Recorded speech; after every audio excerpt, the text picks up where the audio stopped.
First of all, I think it should be deeply concerning that the turnout in this election was so low. Based on numbers that I'm hearing, 20% turnout in the city, 15% turnout in the county tells me that we have an electorate that has not been engaged, and that's very troubling, not just for the state's attorney's race, but for our democracy as a whole. I think what we have seen in this race, again, are ideas that were not dissimilar on many aspects, and voters having to make a choice about what they want to see in their next state's attorney. I certainly hope that this comes to resolution very soon. I have an office of incredible attorneys, administrators, and investigators who have dedicated themselves to a career of service, who certainly this moment of anxiety around what their next leadership looks like is something that they're deeply concerned about. So it is my hope that this is resolved very quickly, but I think, people have asked, is this a referendum on something? I won 2 elections. In 2016 by 30 points, in 2020 by 20 plus points in the primary. I've not seen an election for state's attorney this close in my lifetime. And so I don't think it's a referendum on an individual. I think we have, over the last 8 years, begun a really robust conversation around what criminal justice and reform looks like in Cook County. And I think the electorate, even the small electorate that voted, are engaged in that discussion. Safety, crime seem to be very big issues. Talk a little bit about what you perceive your legacy to be and what you would hope that the successor would take up. I hope my legacy is that we're talking about safety and crime in more than just individuals and personalities. One of the things that I've talked about, I grew up in this city, I grew up in this county, I grew up in Cabrini. I grew up in an era where we had homicide rates that would shock our values today. I grew up in the 90s here as a young person and saw homicide rates that would make the race today pale in comparison. I've seen this violence. What I haven't seen when I was growing up in the 70s, 80s, 90s was that the state's attorney was responsible for violent crime. That wasn't the narrative. And I feel compelled to slow it down because everything that I've read over the last couple of days about what this election says, about who is going to make us safe, I wish that the kids that I grew up with who died to violence were safe.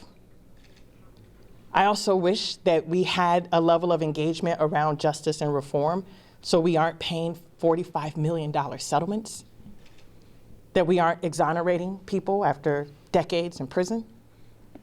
That the legacy that I hope that I have left in this race is like real conversations about safety and justice and violence.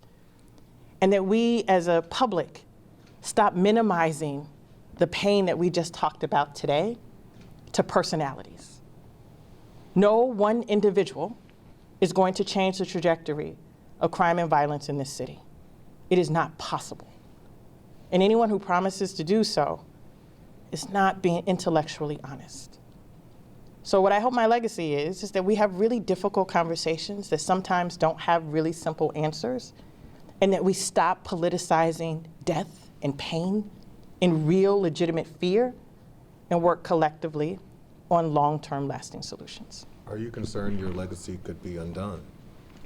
No, my legacy is a girl from 624 West Division, the child of a single mom who grew up in this city in one of the toughest neighborhoods, who got an opportunity to go to college, law school, become a prosecutor and the top prosecutor.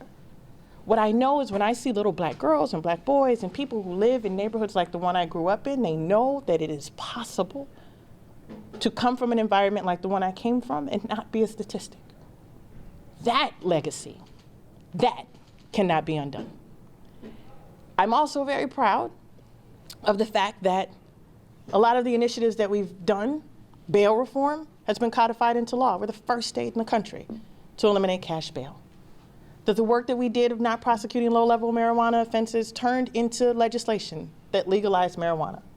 That we vacated the convictions of tens of thousands of people without having to pay a dime. That over the course of the last 8 years, and I recognize that we talk about one person a lot, who didn't go to prison. But there have been hundreds of largely black men and women who have walked out of prison for crimes that they didn't commit. I want to remind people, and not in a way that makes us feel bad, but about what's important for the next state's attorney, that this county had a history before I became state's attorney around wrongful convictions, around brutality, that has to be reckoned with. When we don't reckon with it, we will continue to see it play itself out. So my legacy, I think, is when I did the first mass exoneration back in 2017, we'd seen nothing like that in the history of Cook County. In 2024, we are no longer questioning whether or not our system was broken, and instead we're actively working to fix it. So no, I have no concerns about whomever comes in and does this work. And let me say, I think either candidate, again, inherits an office that it doesn't matter who the leader is, of people who have chosen to do this work on behalf of community, and either candidate will be incredibly lucky to work with the men and women of the Cook County State's Attorney's Office. Are you at all concerned that the patience doesn't exist for the reforms that have started under your administration, under the Johnson administration, for all that hard work to be carried forward to the point where it starts to pay off? I think the reason that this race is so close is because there are people who are impatient with the way things have been. Couple points. This will be interesting for your folks. When I ran in 2020 and won by 20 some odd points against now Alderman Conway, who spent $13 million in that race, I won by 20 points on the wake of Jussie Smollett. People said they wanted change. When I look at the results of the election so far, in the neighborhoods that are most impacted by violence, and I see where those votes are, it tells me that the people who are directly impacted by crime and violence in this system are still demanding something different. And I just don't think we have to pit downtown versus Inglewood. I think we have to have a conversation that says, so as Inglewood thrives, downtown will too. And that's the disheartening part of what I saw in the later part of this campaign, is that we had people thinking they had to choose. I am confident, because of the narrow votes, because there is not a mandate, if you will, to roll things back, that they won't. Do you think that will translate to the suburbs? Because as I'm sure you're aware, I'm very the aware. numbers were flipped, suburbs versus city. Absolutely. And in 2016 or 2020, I did not carry the suburbs at the same level that I did the city. And look, we have to have conversations. You know, there are some suburbs, I want to be clear, Robbins, Harvey, Dalton, who have real issues of violence that we need to address. And we have other suburbs who have the benefit where violence and other is not as big of an issue as quality of life crimes. And those concerns have to be addressed too. But I just will say the thing, because I'm not running for re-election. We also have to talk about race. We have to talk about race. And the reality is that in these conversations, particularly as we talk about cities, suburbs, and the neighborhoods that have been impacted, we are afraid to touch the third rail, which is race. Too many black people are dying. Too many black people are going to prison. Too many black neighborhoods are falling under the weight of the violence that we're talking about here today. That's real. And too many of them have seen their friends and family walk out of prison from a system that wasn't fair. And for some people who don't know that reality, who see what they see on the news and can't comprehend why people in those neighborhoods have a distrust, if we don't tackle that, we're gonna keep doing this. That's why I started that I grew up in this city. I'm not making this up. I am, in as much as I'm a lawyer and a policymaker, I'm a kid of this city. If we want to address violence in a meaningful way, we know how to do it. We actually do.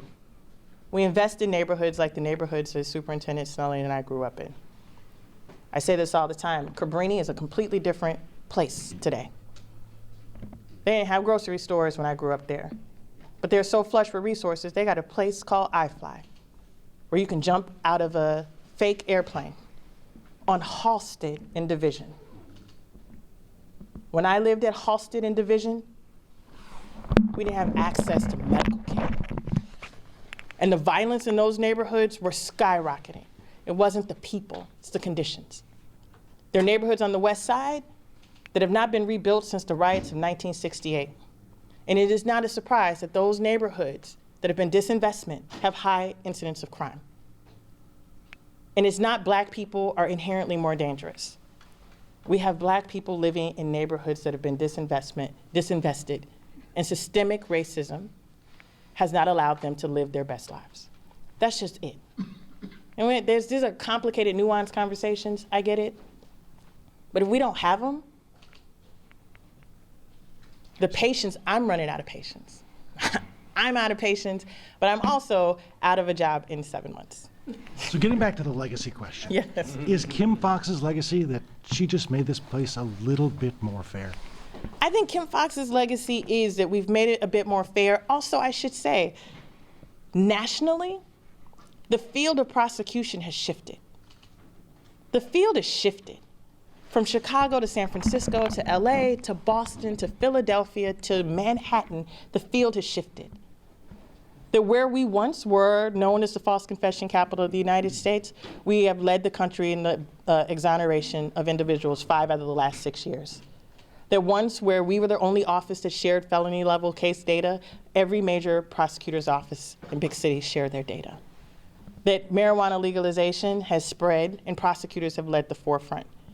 It is one, I think at the end of this, I will come and surround myself with the number of books that have been written about me in this office. And people don't know that. There's several books that have been written about this administration.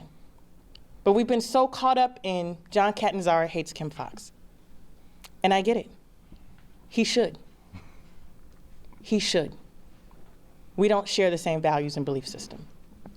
But that is the least of what my legacy will be. We've changed the field of prosecution. And yes, in the city of Chicago, we have made things better than when we found it.